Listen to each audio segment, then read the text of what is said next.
E aí, André, que satisfação estar começando hoje o projeto do podcast da Nilutoso. O que tu vislumbra com esse projeto? Então, Alexandre, eu acho que mais do que nunca, né, a gente vê que as empresas precisam estar cada vez mais inseridas no dia a dia das pessoas.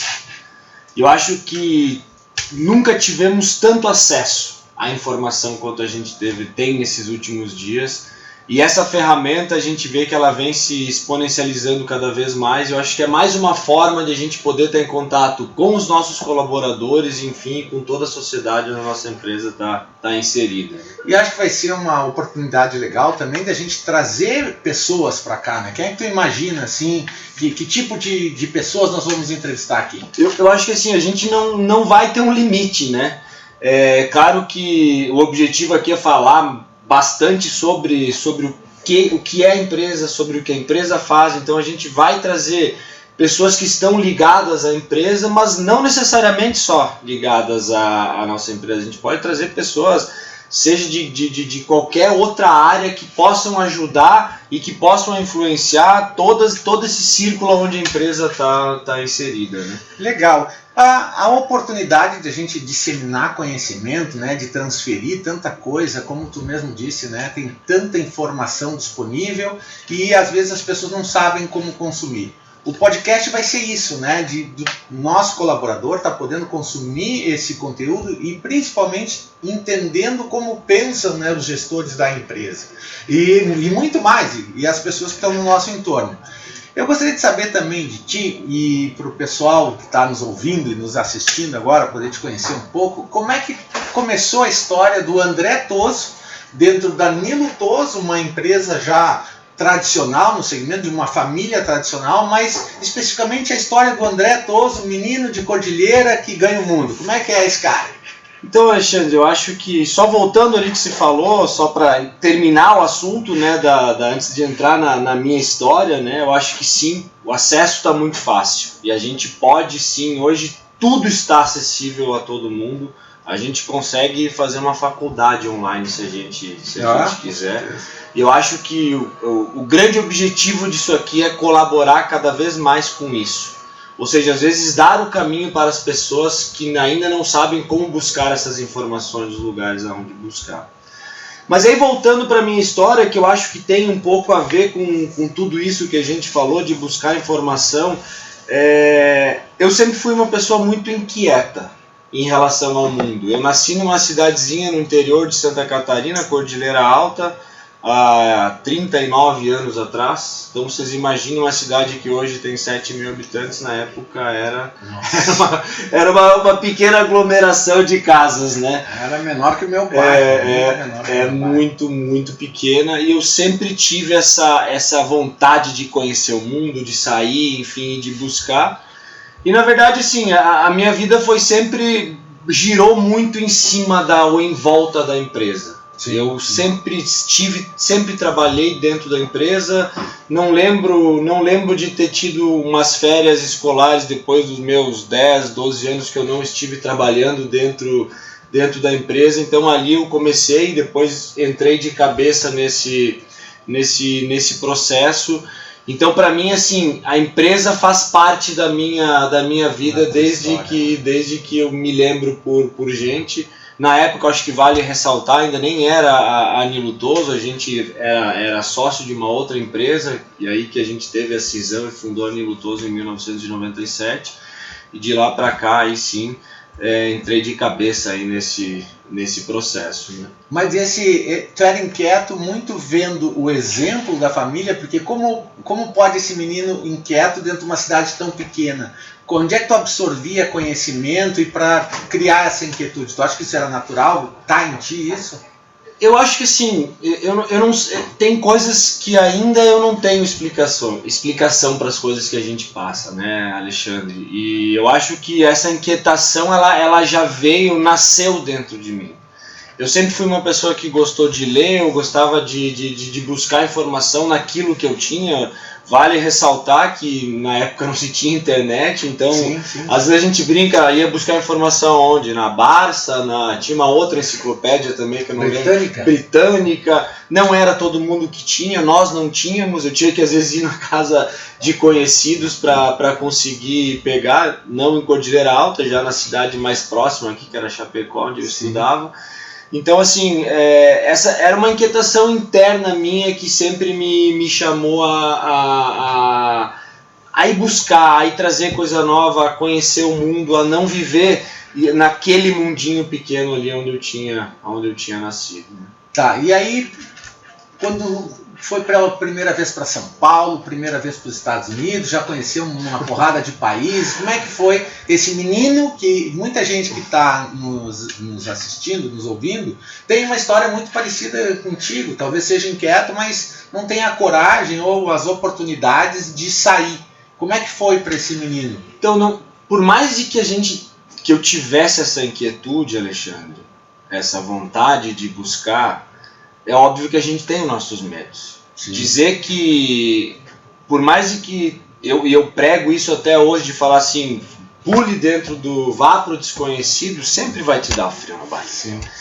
E eu me lembro assim, as primeiras vezes de sair daqui, quando a primeira vez que eu fui a São Paulo com o meu pai, e aí na época Chapecó era aqueles aviãozinhos bem pequenos, e tremia, batia, pulava, gemia, fazia de tudo. E quando a gente chega naquela megalópole assim, não tem como você não se assustar. Que idade mais ou menos tu tinha? Eu não vou saber te precisar a idade, sei lá, talvez 14 para 15 anos a primeira vez que eu fui para lá, e chegar assim no aeroporto, ver toda aquela movimentação, aquele negócio de gente. E é assim, num primeiro momento a gente se assusta, mas depois começa aquela coisa assim, puta, é isso que eu quero viver, é isso que eu quero buscar, é essas sensações que eu quero ter, e sabe, aquilo começou cada vez a crescer mais dentro de mim. E não uma sensação de... Eu nunca tive, Alexandre, a sensação de daqui a pouco assim, abandonar aonde eu estava para viver, esquecer aquilo onde eu estava para ir para o novo. Não, sim. Era sempre buscar o novo para fazer alguma coisa maior aonde eu estava. Sim. Então assim, é uma sensação, não é aquela coisa, sabe, muita gente fala, não, para mudar de vida, para mim ter oportunidade, eu preciso estar em São Paulo, eu preciso estar em Nova York, eu preciso estar numa capital. Eu nunca acreditei muito nisso, eu acreditei que sim, eu deveria ir lá beber daquela água, mas porque a gente tem muita oportunidade onde a gente está. Então eu ia lá, olhava, me influenciava com aquilo e via como eu poderia trazer para dentro da minha realidade, do meu conhecimento, dos meus amigos, enfim, das áreas onde eu poderia influenciar. E daí esse menino chegou um momento que teve uma experiência de morar fora. Como é que foi isso? E eu conhecendo o teu pai, o Nico, eu sei que ele é um cara, porque eu já tive do outro lado negociando com ele muitos anos, né? Ele não é um cara dos mais fáceis na negociação. Como é que foi aí os ensinamentos desse momento? Eu acho que assim, voltar um pouquinho, Alexandre, porque assim, como eu falei para vocês, eu sempre trabalhei dentro da empresa. Sim. E hoje, olhar para Nilutoso e olhar para o tamanho que a Nilutoso tem hoje, talvez não tenha a dimensão de como a gente era lá no passado. Era uma microempresa. E desde quando, na outra empresa, ainda quando nós éramos sócios, que também não, ela tinha uma estrutura muito maior do que a Nilutoso nasceu, obviamente, mas também não era uma mega empresa no momento, né? Então assim, eu passei, eu me lembro de trabalhar, e eu acho que são essas coisas na vida que às vezes a gente olha no momento e parece que, poxa, não gostaria de passar, que vão te transformar na pessoa que você é hoje. Sim. Os desafios que você passou lá no passado, aquela coisa que você acha que é um problema, que puta, não gostaria, por que a vida me trouxe isso? É a vida realmente te fazendo passar por um desafio para te fortalecer, para você conseguir ser o que você é hoje.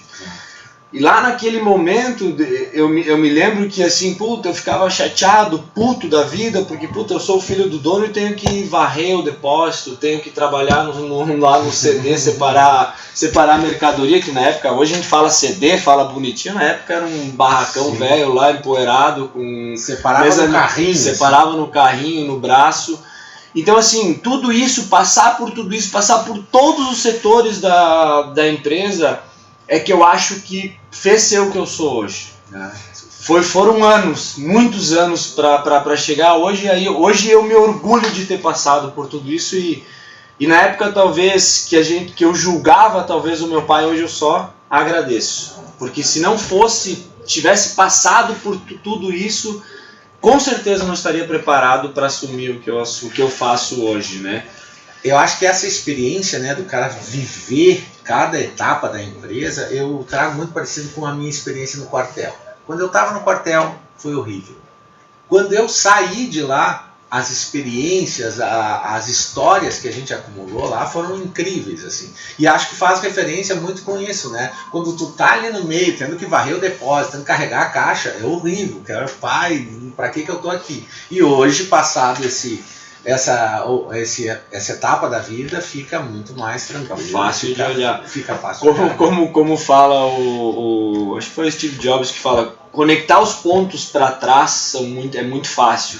Difícil a gente conectar para frente. Quando a gente tá olhando, passando por aquele momento ali, conectar os pontos para ver, puta, por que eu tô aqui, o que tem a ver isso na minha vida. Quando a gente olha para trás, fica muito mais fácil de entender o porquê que a gente passou por essas coisas. Mas e aí, voltando, Alexandre, eu tenho que agradecer a um amigo que eu acho que me abriu as portas, que foi o Thiago Rosseto. E lá, quando nós estávamos, foi em 1998, se não me falha a memória, acho que foi 98. Ele me convidou para fazer um intercâmbio, para ir morar fora. Passar um mês, aqueles intercâmbios de verão na Inglaterra. E aí na época nós não tínhamos muitas condições, foi uma briga pro meu pai aceitar, mas enfim, eu sei que o pai perdeu um funcionário. Perdeu um funcionário também. E enfim, eu acho que até eu acho que não posso afirmar, eu tenho quase certeza que o pai dele entrou na jogada, porque a gente tinha uma amizade muito legal, ele queria que a gente fosse junto para não deixar o filho dele sozinho. Enfim, no fim, eu sei que não foi fácil para conseguir, para o meu pai conseguir no momento me bancar para ir para lá, que era bem no início, como eu falei, a gente iniciou a empresa em 97, nós éramos uma empresa muito pequena.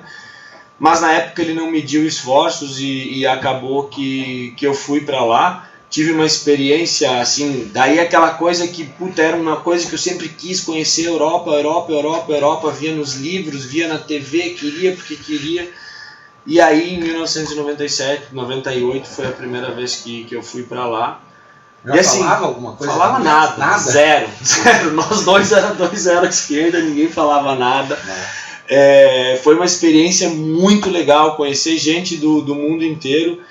E aí que eu falo assim, fiz amizades com pessoas lá, a gente passou um mês, eu era adolescente, 15 para 16 anos, 17 anos, 16 anos acho que eu tinha.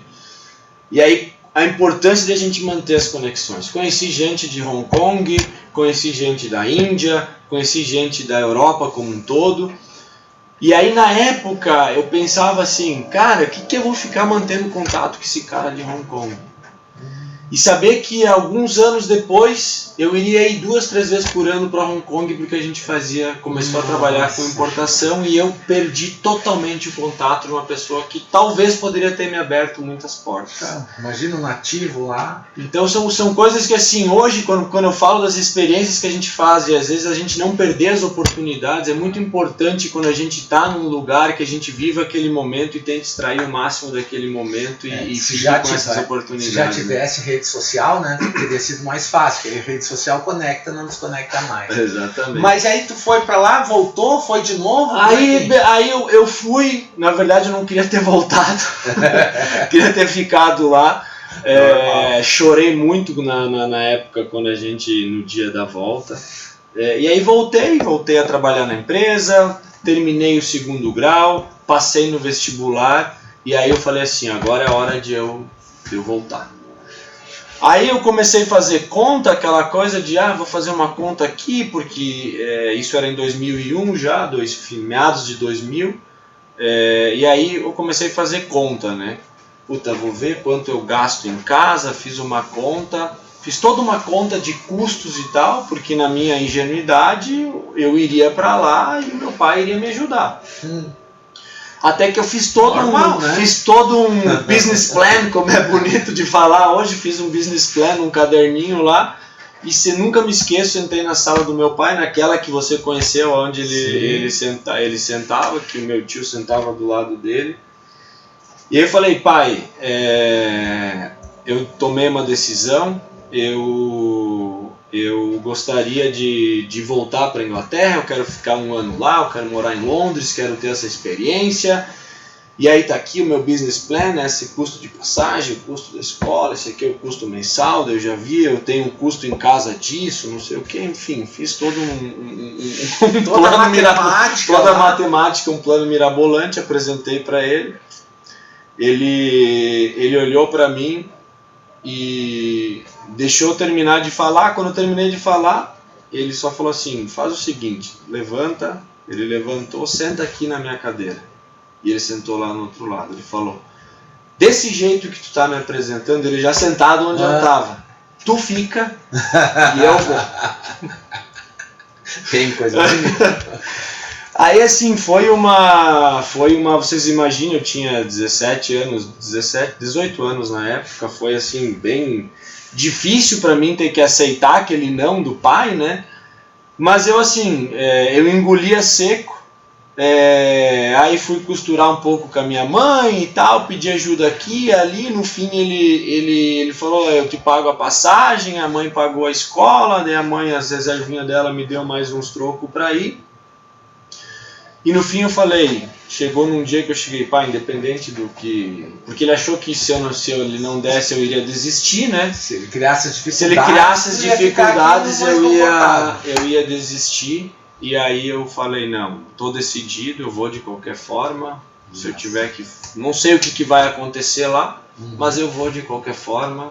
Liguei o botão do F lá, como se fala, e fui. Tinha mais na época teve um amigo meu que acabou querendo ir junto, a gente foi em 2 para lá, um outro amigo meu, e aí a gente acabou indo. E já tinha previsão de tempo, quanto tempo ficar, já estava com a estrutura lá montada? Não tinha, eu tinha uma pessoa que era aqui do Brasil que tinha me conseguido a estadia por 1 mês. Então eu consegui pagar essa estadia, eu também tinha meus ganhos, porque eu trabalhava, né? Eu paguei a minha estadia lá de 1 mês, tinha a passagem e tinha dinheiro para mais ou menos 1 semana passar lá. Nossa, foi curto. Então, quando eu cheguei lá, tinha que me virar, não teve jeito, né? Então, e isso numa grande capital mundial como Londres, as coisas são assim, não que seja fácil, existe um preconceito, e na época, não sei como está hoje, estamos um preconceito muito grande contra imigrante, principalmente contra brasileiros, né? Mas enfim, no fim eu consegui, logo na primeira semana eu já comecei a trabalhar num restaurante, lavando prato. Eu estudava de manhã e trabalhava de tarde e pegava, logo depois da escola, pegava o almoço, ficava lá de tarde, enfim, saía de lá à meia-noite, hoje terminava o expediente, no outro dia de manhã era aula. E quanto tempo ficou lá? Como é que foi essa experiência de trabalhar? Foram aproximadamente 10 meses. Caraca, bastante 10 meses. E aí começa aquela coisa que assim, quando você está sozinho, você com você. Porque não tem pai, não tem conhecido, não tem avô, não tem ninguém. Zero. Não tem vizinho, não tem ninguém que possa te ajudar. Por mais que às vezes você acha que eu tô aqui, André, mas eu me sinto sozinho às vezes. Eu não tive um pai que me ajudou, mas tu sempre tem um conhecido. É no lugar onde você nasceu, no país onde você reside, você sempre tem conhecidos, amigos da escola, enfim, da igreja, não sei da onde que você tem no seu trabalho, você sempre tem alguém onde você possa, daqui a pouco, pelo menos conversar e pedir um apoio. Lá não tinha ninguém. E tem aquele senso de pertencimento, eu sou daqui, eu sei se der algum problema, quais os caminhos tomar. Lá, e lá é completamente diferente. Lá não tinha nada, né? Enfim, foi uma jornada muito legal, eu acho que em cada lugar que eu passei lá, Alexandre, eu trabalhei de lavar prato durante 1 mês e meio, aí depois eu consegui um emprego no McDonald's, que foi aonde eu mais trabalhei. Legal. Eu fiquei quase 6 meses no McDonald's, e ali para mim eu acho que foi uma das grandes viradas de chave quando se fala em administração, gestão e N coisas, porque foi ali que começou a me cair a ficha de assim, poxa, como é realmente você trabalhar numa empresa que eu era ali um mero funcionário. Qual é a visão? Como é que funciona? Porque hoje, como empresário, a gente se preocupa, eu tenho que me preocupar com as pessoas que estão comigo, com a empresa, com a minha família, com tudo. Se eu vou ter dinheiro para pagar as contas, se as coisas vão acontecer, se a gente vai faturar, se eu vou ter, se vai chegar algum fiscal fazer alguma fiscalização, se vai aparecer alguma coisa do governo trabalhista, enfim, são muita coisa. Ali eu tinha só que me preocupar em chegar no horário e fazer aquilo que eu fui tinha sido combinado. E aí eu comecei assim, puta, eu sempre fazia um pouquinho a mais. Sempre fiz um pouquinho a mais. Eu sempre me empenhava, aí eu me orgulho porque no dia quando a gente entra no McDonald's, você compra a roupa. Não sabia. Você paga a roupa e depois no fim, quando você sair, eles te devolvem o dinheiro integral, mesmo que a roupa esteja... E aí quando eu saí de lá, eu fiz questão de manter ela comigo. Porque assim, eu conquistei várias coisas lá dentro. E lá é aquela coisa assim, quando você conquista por besteira que possa ser, que às vezes as pessoas falam, besterol, um brochezinho, um negócio, eu consegui conquistar todos os broches de limpeza, de velocidade, de fazer os lanches, enfim, de companheirismo, de amizade, até eu virar um 5 stars. Eu não sei como é que tá hoje esse caminho dentro do McDonald's, e aí que eu fico assim, foi um outro momento que eu tive um desafio muito grande dentro do Mac, porque assim, os 2 gerentes que faziam dos meus shifts lá, dos meus horários, me chamaram quando eu fui o 5 Star, aquela coisa, parabenizaram e falaram assim, André, você só não vai virar gerente porque você não tem inglês fluente. Nossa. Mas já estava com todas as competências. Já tinha todas as competências, cara, eu estava há pouco tempo, ainda isso foram com 3, 4 meses de McDonald's. E o meu inglês realmente, eu precisava falar, porque eu não trabalhava no atendimento, eu trabalhava da cozinha para trás. Então eu fazia, limpava, fazia de tudo da parte do balcão para trás. E aí ficou muito chato isso pra mim, ficou uma situação que, poxa, aí quando a gente vê que realmente, assim, estar preparado para assumir as oportunidades quando elas passam na nossa frente. E eu naquele momento eu não estava, e aí você vê pessoas passando às vezes na sua frente, mesmo não estando tão preparadas, porque ela tem alguma capacidade que você não tem, no caso era falar inglês. Claro. Então assim, era um trabalho que eu gostava muito de fazer, fazia muita hora extra lá, gostava, pegava, daí chegou um ponto que eu parei e abandonei a escola, porque eu ficava lá trabalhando 12, 14 horas por dia, fazia final de semana, fazia feriado, fazia shift noturno, porque eu ganhava dinheiro e eu acabei fazendo amizade com algumas pessoas.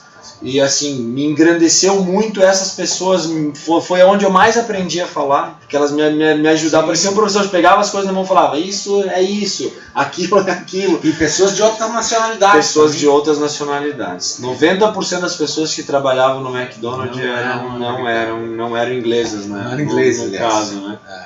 E o que tu traz dessa experiência para os dias atuais, assim, essa coisa da tomada de decisão? Tu falou de ter competência, né, conhecimento, habilidade, a capacidade de executar. as tarefas. O que tu acha que tu traz disso para hoje, traduz isso para 2022, Nilo Toso, uma empresa com o porte que tem, coordenando tantas pessoas? Qual seria essa tomada de decisão tua de ir para lá?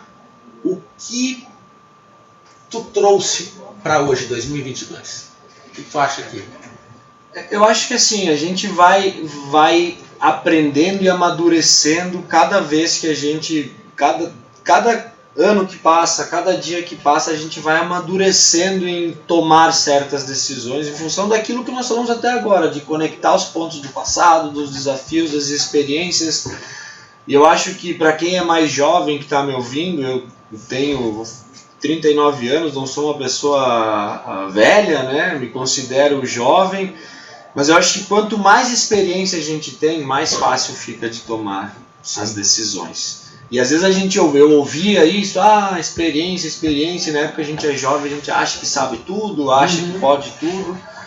E eu acho que são nesses momentos que às vezes a gente, por exemplo, quando eu tomei a decisão de ir para Londres, abandonar tudo, é como dar um all-in no poker. Eu falei, eu tomei a decisão, eu estava decidido, eu sabia o que eu queria e eu fui atrás.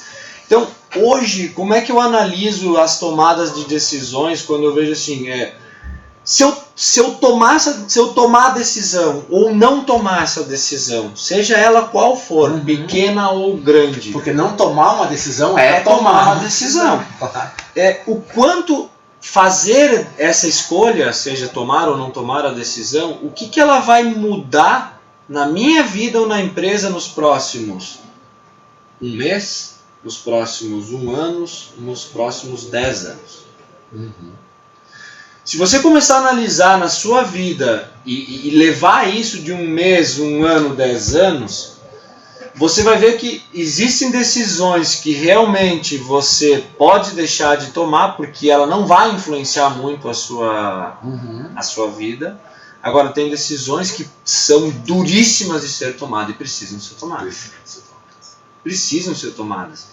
Então, assim, eu coloco, e aí eu escrevo às vezes, mesmo que às vezes mentalmente, porque às vezes não dá tempo de tu pegar um papelzinho e escrever, mas só que se você começar chegou um negócio que você tem que tomar uma decisão e você começar a fazer isso, o que eu fazer essa decisão ou não fazer, ela muda a minha vida em 1 mês? O que ela muda em 1 ano? O que ela muda em 10 anos? Você pode colocar em 5, o tempo você escolhe.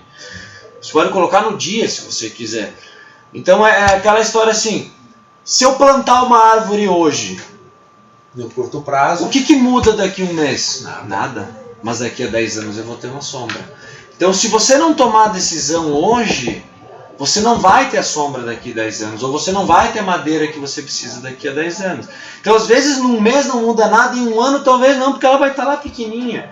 Mas no longo prazo ela vai ter consequências positivas ou negativas na sua vida. Então, assim, hoje, de tanto eu fazer isso, eu faço ela mentalmente, mas é uma técnica que funciona muito bem para fazer isso. Então, lá no passado, para pensar, Alexandre, e pode até colocar um exemplo seu também, eu acho que é legal para a audiência, para entender e para exemplificar que se lá em 2000, quando eu falei, se eu tivesse escutado o meu pai ou acatado o que ele disse, eu não teria eu não falaria inglês. Sim. Eu não estaria no futuro, quando a gente começou em 2004, 2005, trabalhar com importação, a gente não poderia ter feito, porque eu não estaria falando, falando inglês. Então, tudo isso hoje, e assim, sem contar a visão de mundo que me deu. Aquele menino do interior que morava numa cidade pequena e que conseguiu ir para uma capital mundial, que é Londres, onde o mundo acontece. Isso abre a visão da pessoa assustadoramente. Então, se eu não tivesse tomado essa decisão, talvez eu seria ainda aquele menino do interior. E que a maior parte das pessoas, né, vive como se a vida fosse uma eterna gincana, assim, executa tarefas e quer ter a recompensa imediata das tarefas. Né? O nosso sistema está sempre pedindo recompensas disso. E essas recompensas sempre buscam o prazer. A recompensa de curto prazo, ela dá prazer. Então, por exemplo, como tu falou ali, escolher plantar uma árvore e esperar tanto tempo, a maior parte das pessoas não quer, já quer comer o fruto e não quer passar por essa experiência de não ter a recompensa imediata. Eu, né, conhecendo vários executivos e tal, e pessoas de alta performance, a gente acaba vendo que são pessoas que abrem mão do hoje, né, porque foi o que tu fez, abriu mão da facilidade de estar em casa, de estar com o cafezinho da mãe, o bolinho da avó, foi para um outro lugar completamente diferente, abriu mão desse prazer imediato para um prazer que depois a gente nem sabe dimensionar o que te trouxe hoje de experiência, né? São quantos países hoje, depois dessa experiência, tu tem isso de cabeça, assim? Eu não vou saber dizer quantos países eu já visitei, porque depois, quando eu estava lá, eu tive uma experiência também bem legal de poder colocar uma mochila nas costas e visitar quase toda a Europa Ocidental. E aí depois, assim, a empresa foi me proporcionando muitos lugares, também pude oportunidades de ir de férias, mas são bastante países. Eu acredito que passa de 50 países. Nossa, Então é muita experiência condensada. E acho que isso aqui é legal que tu falou ali no início, né? Não ter aquela visão que é da maior parte das pessoas, talvez, de ir para um outro lugar, deslumbrar um lugar feito, pronto, bonito, o paraíso que está ali, que outros fizeram, né? E sim de ir lá, olhar as experiências do paraíso e trazer para a Cordilheira Alta, uma cidade com hoje 7 mil habitantes. Eu sempre, eu falo assim, e às vezes até a minha esposa, ela me julga, me culpa, porque a gente sai, eu não consigo só ir para um lugar e curtir. Eu acabo olhando, eu quero visitar um supermercado, eu quero visitar uma farmácia, eu quero entender por que é isso, por que é aquilo, por que tem essa arquitetura, poxa, por que a gente pode ir para a Europa, para os Estados Unidos, para algum país da Ásia e sentar num lugar tranquilo com a gente, tu sentar numa calçada, poder tomar um vinho, uma cerveja, sei lá, comer, o carro passar do teu lado, tranquilo, a gente não pode ter isso no nosso país. Então assim, fico me perguntando assim, como é que eu poderia trazer isso para cá, para proporcionar, porque eu tento assim, se eu estou tendo essa oportunidade, por que eu não posso proporcionar isso para aqueles que infelizmente não puderam ir nesse ou nunca foram, ou que ainda não foram para lá, e que eu possa trazer essa oportunidade para a experiência, para as pessoas também. Então assim, e isso eu sempre falo, e aí falando na empresa, você sabe que participou ativamente disso, Alexandre, a gente como cliente recebeu muitas viagens, ganhava viagens, premiações dos nossos fornecedores, né, para ir para conhecer lugares e tal. E eu sempre falei, eu tenho um sonho de poder fazer essas viagens e proporcionar para os nossos clientes. Sim.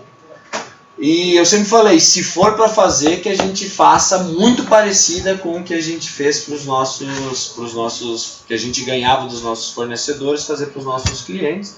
E daí a gente está indo para a 4ª edição, agora a gente leva os nossos clientes para Dubai, você já participou e foi, sabe que é uma experiência fantástica. Experiência única. Então a gente, assim, esse é um pouco do que eu gosto de viver, do meu jeito de administrar e de fazer as coisas. Tu traz um pouco contando essa história de Dubai, como é que tu vê esse relacionamento, né? Na verdade essa oportunidade de conviver com os clientes humaniza mais os clientes, cria relacionamento com eles. E como é que tu vê esse marketing de relacionamento? Tu acha que isso dá para ser transportado lá para, seja equipe de vendas, equipe de representantes? Alexandre, parece até clichê falar nisso, né? Eu acho que muita gente fala sobre isso, mas é assim, as empresas são feitas de pessoas, quem consome são as pessoas. Então, você achar, independente do segmento que você esteja, que não fazer relacionamento, ou não estar próximo das pessoas, ou não tratar bem as pessoas, sei lá, de qualquer forma, não estar envolvido com as pessoas, isso de alguma forma não é importante para você, eu acredito que você está totalmente errado. porque tudo depende de pessoas. E às vezes os caras acham que o relacionamento comercial ele é único e exclusivamente a parte financeira, a negociação.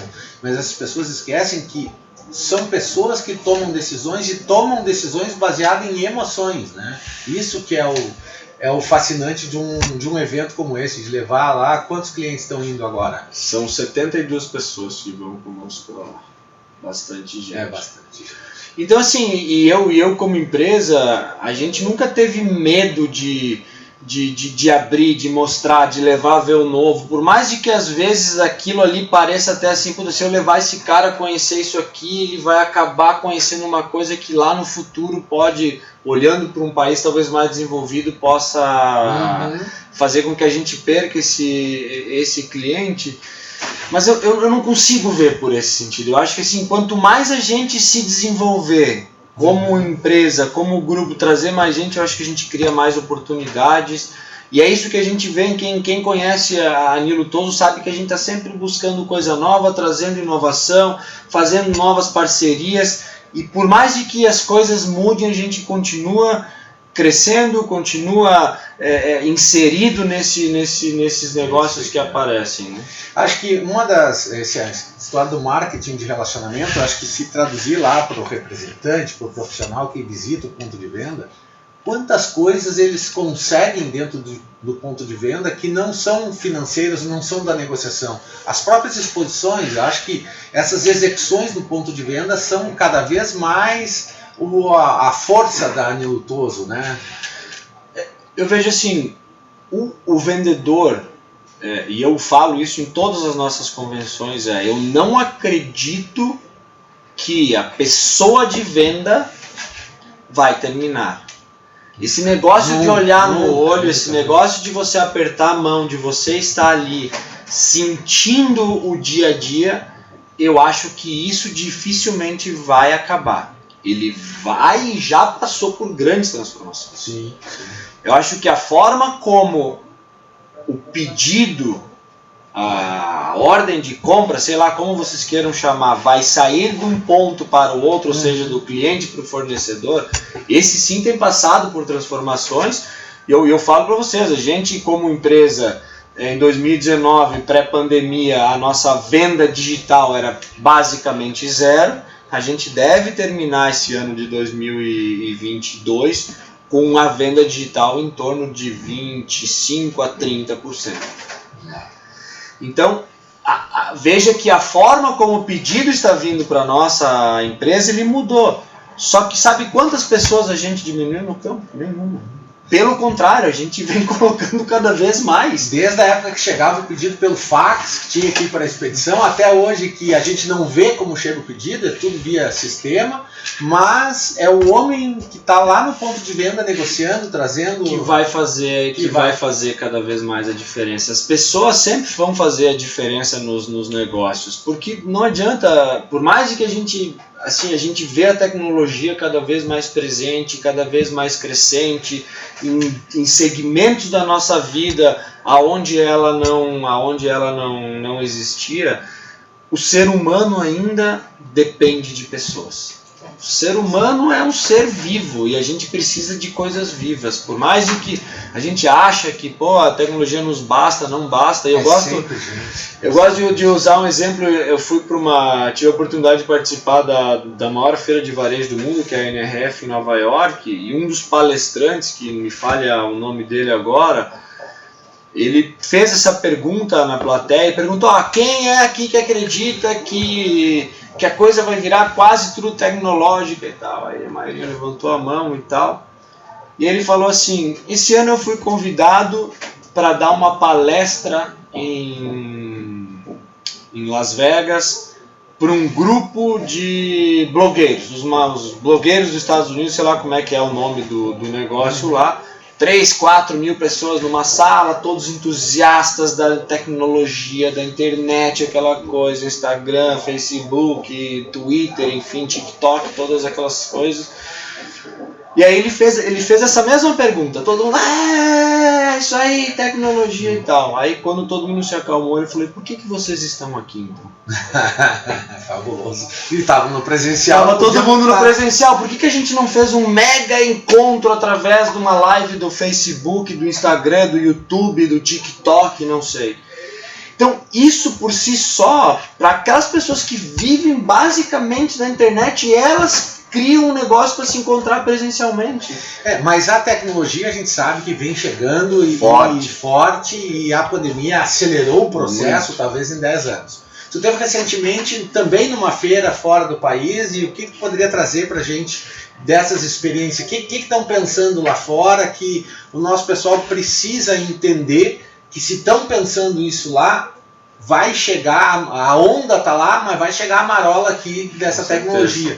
Demora um pouco mais ou um pouco menos. Até porque, né, Alexandre, hoje, de novo, papo clichê, né, mas o mundo é globalizado, a gente não acha que a gente vai ficar fora desse negócio. Então, assim, quando eu tive a oportunidade de participar da Expo, que é a feira de países mundial, que esse ano aconteceu em Dubai, né, que era para ter sido em 2020, em função da pandemia, acabou sendo atrasada, né. E assim, são os países, para quem não conhece, vale a pena pesquisar, são os países que expõem, cada país tem um stand e ele expõe um pouco daquilo que ele quer mostrar, do que qual é o pensamento dele para os próximos anos, ou o que ele tem de mais importante no seu país, enfim, cada um escolhe. E o que me chamou a atenção assim, é ver principalmente os países do Oriente Médio, a visão dos líderes deles que eles têm para os próximos anos. Assim, indo do mais para o menos, assim, eles falam muito, nem falam mais em tecnologias para o planeta Terra, estão muito focados em expandir para o espaço, em buscar tecnologias que façam com que o homem possa, no futuro, poder viver em outros planetas, explorar, enfim, outros planetas. É muito louco. E aí também, ao mesmo tempo, você vê, assim, me chamou muito a atenção de um vídeo, tem um videozinho curto no stand dos Emirados Árabes Unidos, onde ele mostra a visão do Sheik para os próximos 50 anos, e aí assim, mostra bem claro, assim, uma pessoa que nasceu com uma deficiência, ela não teria uma perna, e aí do nada ele vai para um médico, para um hospital, e nesse hospital tem uma impressora, sei lá, 3D que vai imprimir uma perna nova. Aí mostra lá a avó era uma criança, a avó dessa criança já mais de idade, começa meio a passar mal e o coração vai lá, tira o coração, imprime um novo e coloca ali. Então assim, a gente sabe que parece filme de ficção científica, mas a gente vê já impressoras imprimindo turbinas de avião, impressoras imprimindo casa, imprimindo carne, né? Imprimindo carne, já temos lá carne orgânica, animal, sem ter a origem de um animal. Isso é muito louco, né? Então assim, as coisas vão acelerar, e aí que fica aquela pergunta assim, e muita gente ainda vivendo aquém da tecnologia, porque assim, eu falo assim, não é que a gente tem que entrar de cabeça, e aí às vezes eu tenho essas conversas internas aqui, de assim, não é que todo mundo tem que ter Facebook, tem que ter Instagram, isso não é estar sim. Só isso estar na tecnologia. Isso é uma parte tão pequena. É uma parte pequena do negócio, mas assim, poder fazer parte, a gente vai ter que fazer parte desse projeto, desse processo, na verdade. Tu vê lá na feira, Alexandre, você podia comprar coisas por aplicativos e os robozinhos vinham te entregar onde você estava, te rastreava pelo teu celular. Controle de temperatura ia num stand, enchia mais esse stand, o sistema entendia que tinha mais calor ali, ele aumentava o ar-condicionado e num stand onde tinha menos gente ele diminuía para que o complexo inteiro se mantivesse gastando a mesma quantidade de energia num balanceamento onde o sistema controla. Então quando você vê tudo isso, poxa, está longe da nossa realidade.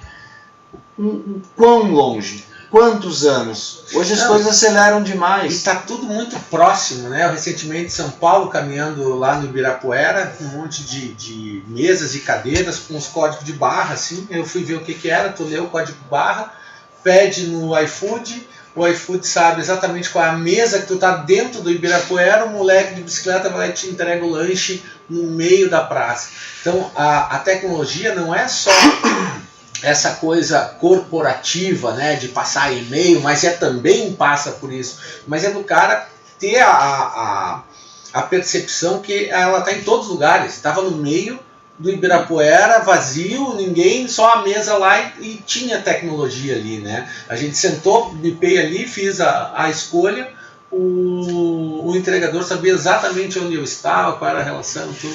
Então são coisas assim que estão chegando, e a gente tem gente que ainda tem a dificuldade, mas não quero me expor na rede social. Se a gente começar a pensar que as redes sociais estão muito preocupadas com o futuro, por exemplo, o TikTok está mudando toda a plataforma para ser uma plataforma de ensino. É impressionante, a gente vê muita dancinha lá, mas é você que ensina o algoritmo, né? Se você quiser procurar o que você quiser, você vai lá e você vai encontrar assuntos mega interessantes. Mas é que as pessoas não sabem nem o que perguntar por não saber o que está acontecendo. Eu acho que o exemplo desse nosso podcast aqui, de trazer isso, vai ser muito isso, né? De comunicar o que eles podem começar a procurar. E aí é um embrião, né?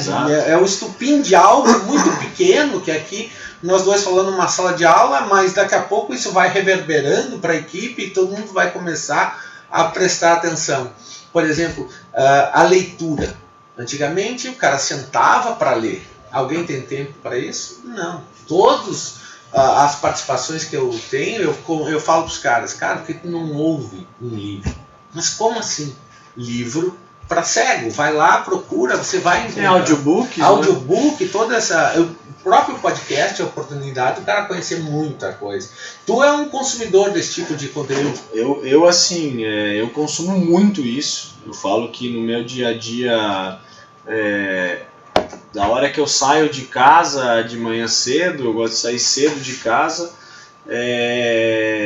eu basicamente abandonei o dial lá de procurar uma rádio, eu coloco algum podcast que seja, e aí, pessoal, é o que eu estava falando para o Alexandre aqui, antes de nós, quando nós estávamos pensando no podcast e tal, como nós iríamos... Eu falei assim, eu consumo podcast de tudo que é assunto. Não só de negócios, eu consumo podcast de moda, de construção civil, de direito, de engenharia, porque sempre vai ter alguma coisa boa ali que você pode tirar. E às vezes assim a gente acaba tendo e a tecnologia faz isso, como você falou do algoritmo, acaba que você consome só aquilo que você mais gosta.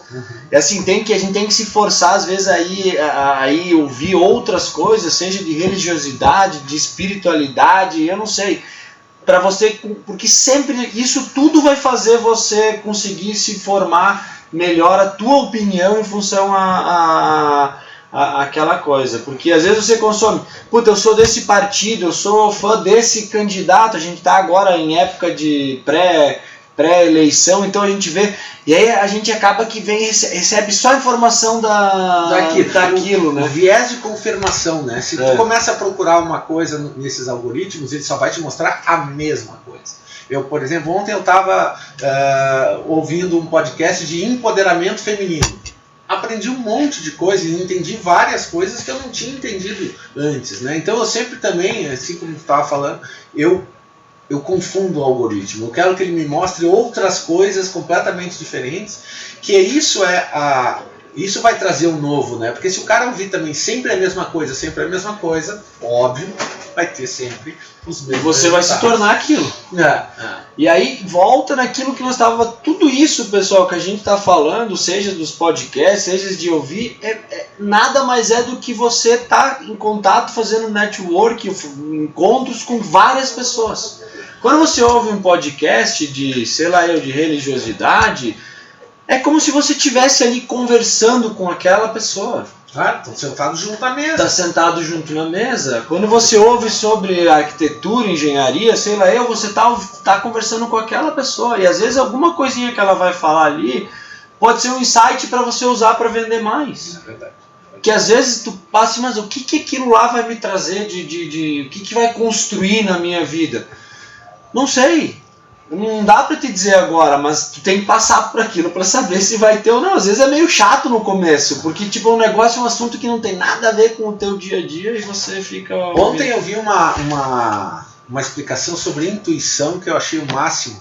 O cara ele diz que intuição é essa capacidade que nós temos de antever, só cuida a câmera, antever alguma coisa, né?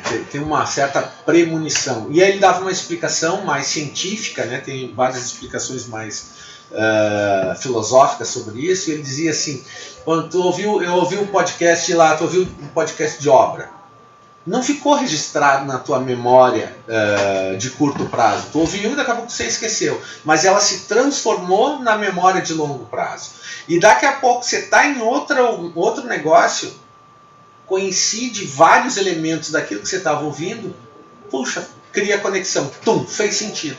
Agora você dá o palpite, você fala a coisa e você nem sabe de onde veio, mas veio obviamente de uma experiência que você teve lá, de ser esse multidisciplinar, né, de conhecer várias coisas. E o mais importante de tudo isso, Alexandre, é que eu acho, é que você se torna uma pessoa mais interessante. Você é uma pessoa que você consegue conversar sobre vários assuntos. Você consegue sentar numa mesa, por mais de que às vezes aquela história assim, e as pessoas se colocam nesses lugares. Elas se colocam, ninguém coloca elas às vezes naquele lugar que assim, eu sou um mero vendedor aqui, como é que eu vou falar com o diretor daquela empresa lá? Cara, se você buscar a informação, você fala com quem você quiser. Óbvio. Porque às vezes esse cara vai falar sobre... Tu vai começar a puxar assunto sobre... Nós estávamos falando aqui de obra, que nem sei porque estão falando tanto sobre isso, mas enfim... Que daqui a pouco esse cara está procurando um negócio para construir, para ampliar a obra, para fazer um negócio... Puta, eu vi um cara tal, um engenheiro, não sei o que, ele falou que é legal fazer isso, olha, as obras estão sendo assim, terrenos assim, e o cara vai falar, puta, como é que eu não tinha pensado nisso? E aí você conquista o cara por um assunto que não tem nada a ver com vendas. E isso acontece todos os dias comigo, em conversas e tal, com pessoas que me dão, não eu, pessoas que vêm falar comigo que me dão insights. Mas a gente começou falando, né, de conhecimento, de tomada de decisão e tal, e às vezes eu vejo pessoas nas suas profissões e aí eu pergunto, há quanto tempo você não estuda para ser isso que você quer ser? Ou para reforçar aquilo que você já é? Aí o cara diz assim, não, eu fiz um curso lá quando entrei na firma. Eu fiz um curso uma vez, faz 20 anos, 10 anos. E não estão se dando conta que nós estamos vivendo um período de transformação muito grande. Seja a transformação tecnológica e a transformação social. As pessoas estão pensando diferentes, têm comportamentos diferentes. Então elas precisam ser diferentes. Vai ter que mudar todo dia para ser sempre a mesma pessoa. E uma pergunta mais filosófica que eu gostaria de te fazer, talvez o pessoal que esteja nos assistindo não conhece um pouco mais esse teu lado, e eu queria que tu falasse um pouco. Você acredita que você é hoje a pessoa que você queria ser? Se você olhasse para você há 10 anos atrás, sempre dizem assim, né? Onde é que você quer estar daqui 10 anos? Onde é que você quer estar daqui 5 anos? Se eu fizer a pergunta inversa, se eu olhar para trás, para o André de 5 anos, de 10 anos atrás, o André é hoje essa pessoa que ele queria ser? Eu vou responder essa pergunta de uma... Eu não acho, eu tenho certeza que eu sou a pessoa que eu queria ser. Isso para mim é líquido e certo. Agora, a construção dessa resposta aqui para mim não é simples, porque inconscientemente eu sou o que eu quis ser sempre. Agora, conscientemente, talvez não. Ah, mas André, o que tu quer dizer? O que você quer dizer com isso? O que eu quero dizer com isso é que, obviamente, que talvez lá no passado, há 10, 15, 20 anos atrás, se você me pedisse o que você quer ser quando você crescer, aquela pergunta que a gente usa muito aqui dentro da empresa, talvez eu poderia ter respondido, eu quero ser um advogado, eu quero ser um jurista, eu quero ser um médico, eu quero ser... eu não sei. Mas a vida foi fazendo eu tomar decisões e eu tomei essas decisões. Sim. Aquilo que nós falamos de quando a gente tomou as decisões, eu tomei essas decisões. E essas decisões fizeram eu ser o que eu sou hoje. Então dizer que eu não sou o que eu quis ser é uma mentira. Você é o que você sempre tomou as decisões para ser. Tá, mas teve algum momento assim que tu teve o ponto de inflexão? Não, a vida ia por esse caminho e eu tive que dar uma freada, repensar para chegar no ponto que você tem hoje? Eu acho que teve vários não, mas tem momentos marcantes na minha vida. Eu acho que assim, um momento eu compartilhei já com vocês, que foi quando eu tomei essa decisão de morar fora.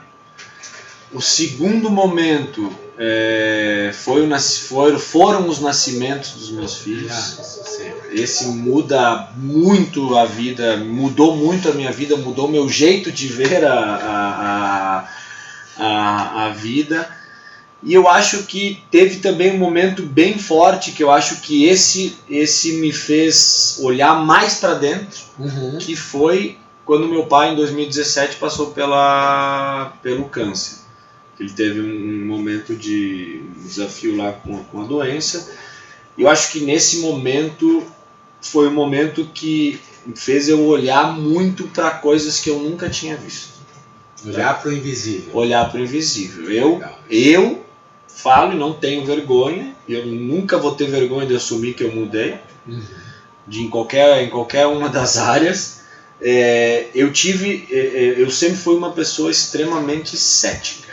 Eu era uma pessoa que só acreditava se pudesse pegar, se pudesse tocar, se pudesse ver.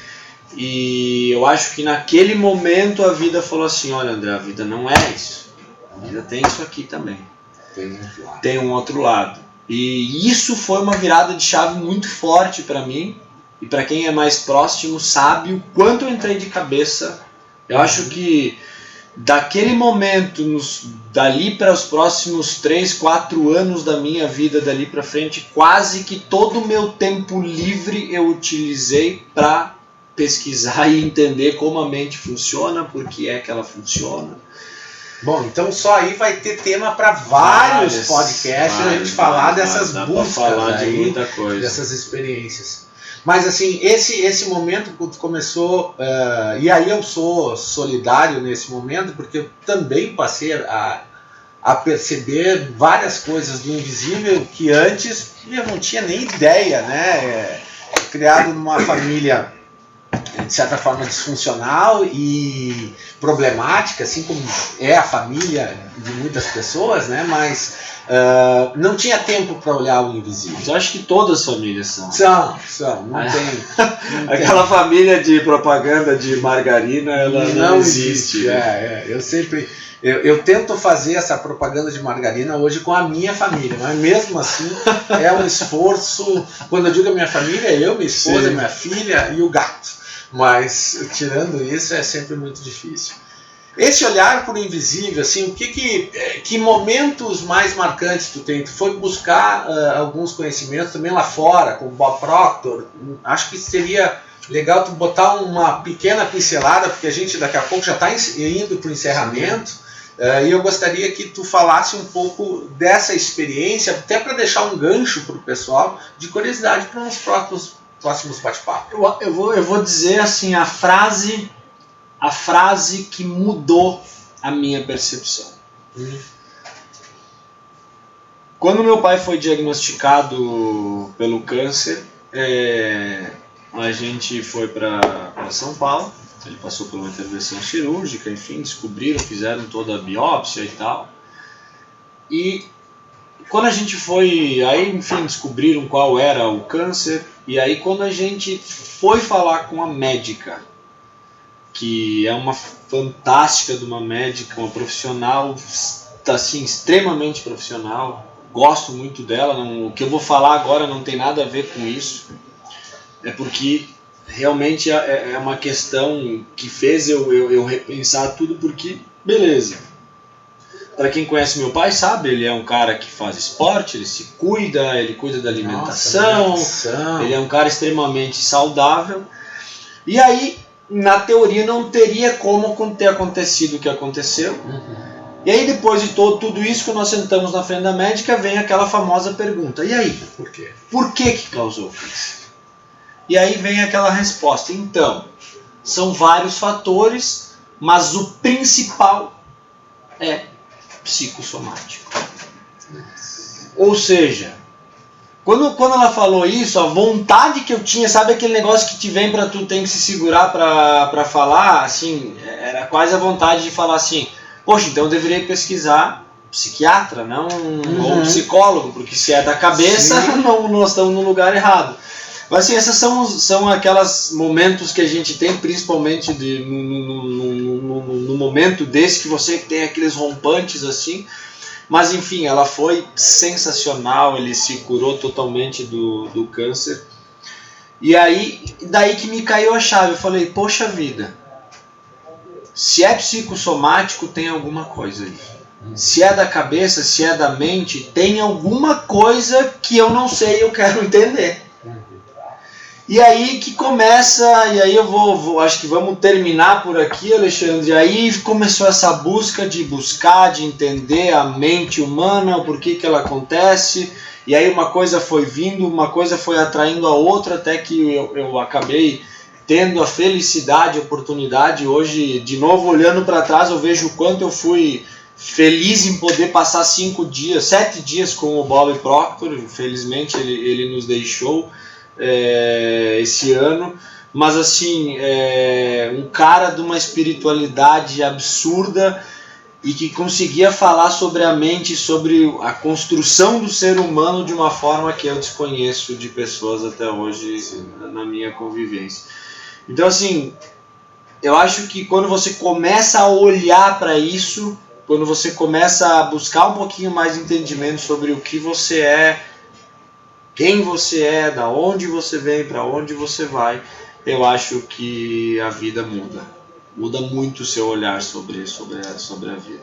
Legal. Então, acho que esse é só o pontapé inicial, é o primeiro do nosso bate-papo. A gente vai ter certamente outros momentos aqui, conversando nós dois, trazendo convidados aqui para que a gente possa enriquecer muito mais, né, nossos colaboradores e a própria audiência. Isso aqui não é só para a empresa, né, André? Acho que isso é daquele teu insight inicial ali, né? Não é só trazer, ver o que está fazendo lá fora e entregar para a comunidade. Eu acho que a comunidade vai te conhecer um pouco mais e várias pessoas que vão estar assistindo isso aqui.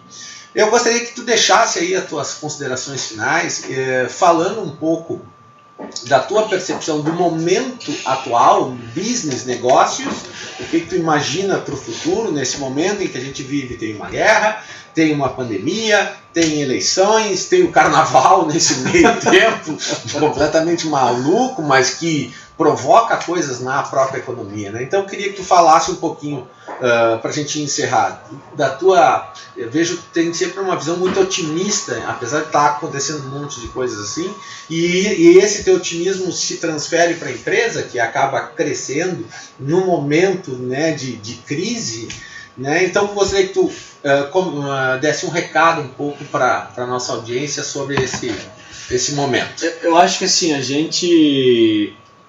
quando você olha para tudo isso que a gente está passando nesse momento, eu acho que a gente fantasia muita coisa em cima disso. Porque tem desafios, sim. Teremos dificuldades, teremos problemas, sim. Mas quando a gente não teve? Quando é que a gente não teve? Olha, quando você olha para a história do mundo, sempre foi assim. Nunca teve um período sem Nunca guerra, teve. Nunca teve um período sem E aí crise. a gente entra às vezes os anos, né, aqui principalmente no Brasil, porque esse ano é disso, esse ano é aquilo. Gente, quando é que a gente teve um ano de paz e tranquilidade nesse país? Sempre foi assim.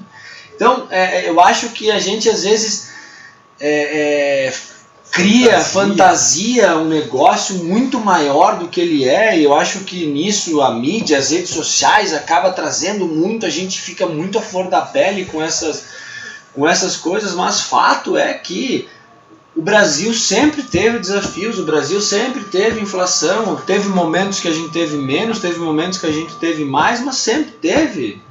Sempre teve problemas de eleição, sempre teve Copa, sempre teve Carnaval, sempre teve essas coisas. O que a gente não teve foi uma pandemia que aconteceu. A nossa geração não passou, mas já tiveram outras pandemias no passado.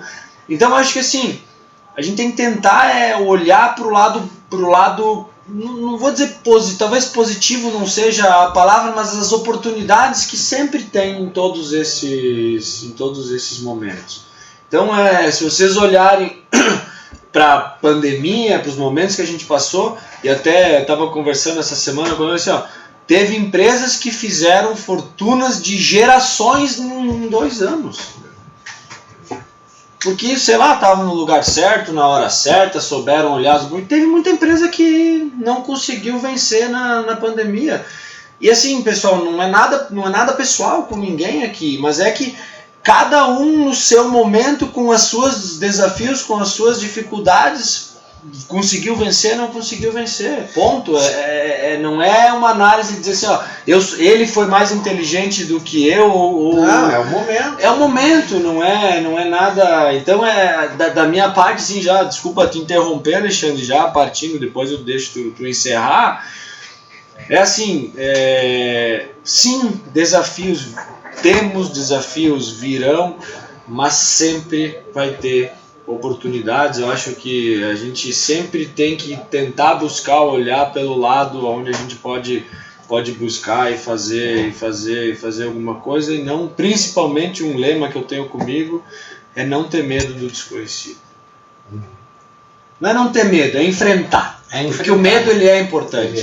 O medo ele é muito importante. Traz o cara pro chão, mas não deixar de fazer porque o medo veio até você. O medo é um alerta para você ficar mais ligado no próximo passo, mas não deixar que ele te traga. Uma coisa que às vezes as pessoas não se dão conta é que todo processo criativo ele advém de um momento de estresse.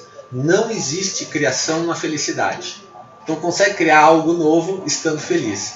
Né? Tem um ditado muito legal aí que diz que ostra feliz não produz pérolas. Né? Que a ostra, para produzir a pérola, ela tem que ter uma areinha dentro dela que incomoda e ela vai criar aquele momento.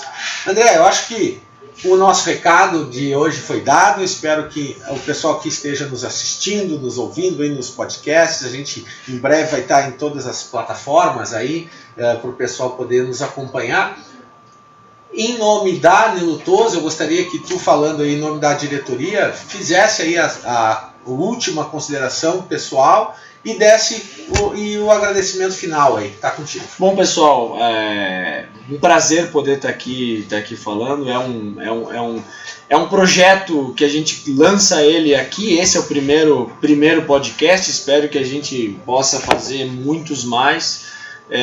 Então fica o convite para você que traga, se você gostou desse podcast, que você indique para outras pessoas, que você traga novas pessoas aqui para falar. Daqui a pouco a gente vai abrir aí para que vocês sugiram pessoas para que venham aqui falar conosco, e a gente vai de todas as formas buscar trazer muita informação para vocês, para que a gente possa de alguma forma impactar e melhorar a vida de todo mundo que de alguma forma ou de outra faz parte da nossa empresa. Então, meu muito obrigado, um forte abraço a todos, e era isso. Valeu! É nóis! Valeu, pessoal! Obrigado! Até a próxima!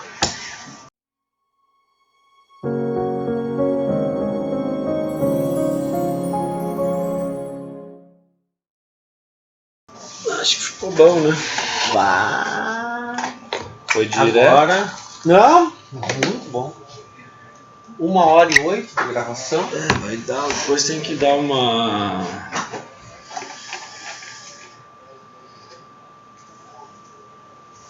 Agora para botar em preto e branco assim.